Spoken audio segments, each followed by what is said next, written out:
Everybody is hunting for happiness. I found my happiness in teaching.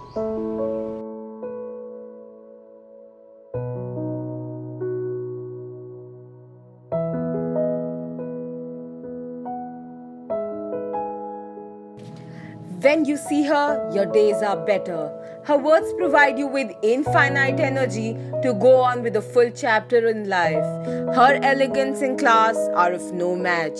She's an inspiration for thousands of us. Okay, so I was born, brought up and educated in Patna, which is the state capital of Bihar. I would say I had one of the happiest childhoods ever, to have been brought up by parents who were extremely loving, caring, understanding. My mother, who's a homemaker. My father, who passed away a couple of years ago, of course, the biggest influence in my life. My sibling, my brother, he's my sweetheart, still continues to pamper me like a father would pamper his daughter, perhaps does even more. Marriage brought me to Jaipur. I was working for a while for an NGO called Helpage India, which works for the aged. And then that's when I got into teaching. And since then, there's been no looking back. I think the last few years have been a fairy tale, taking care of all my students and being loved in return by these wonderful children.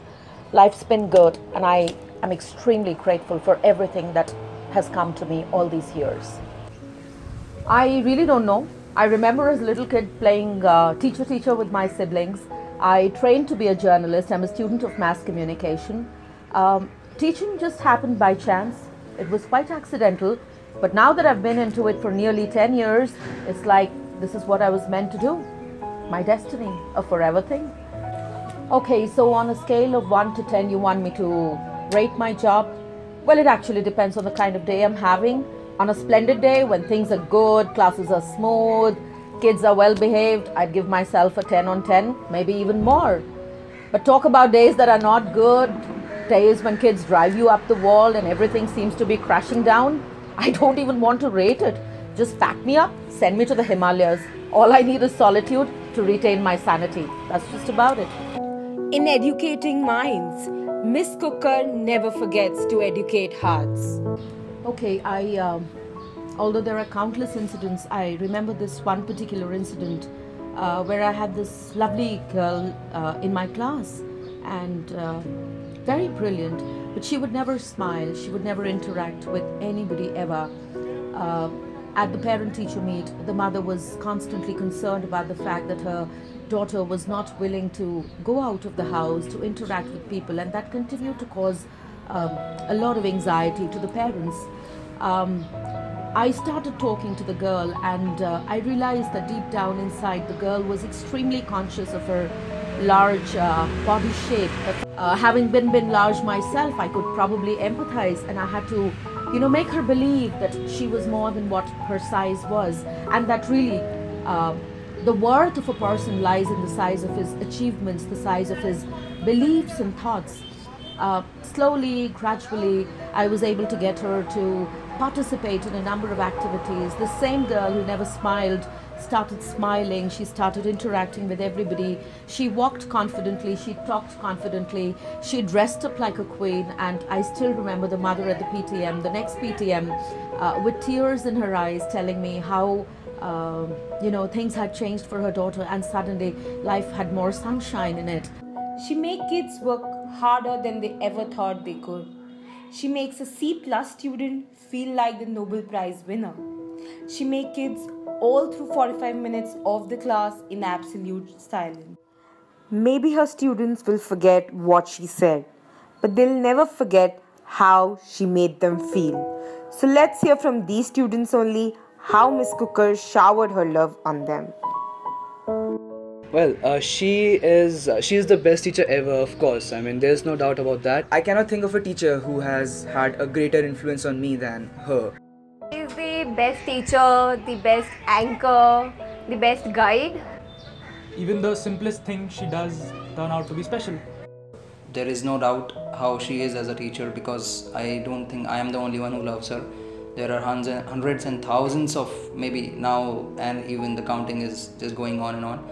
So there are thousands of students who love her, and it's not because the way she teaches, it's because the value she gives, the stories she narrates, every single little thing she the personal attention to every single student which she gives, that matters. And the personal touch, the personal feel, that is what matters.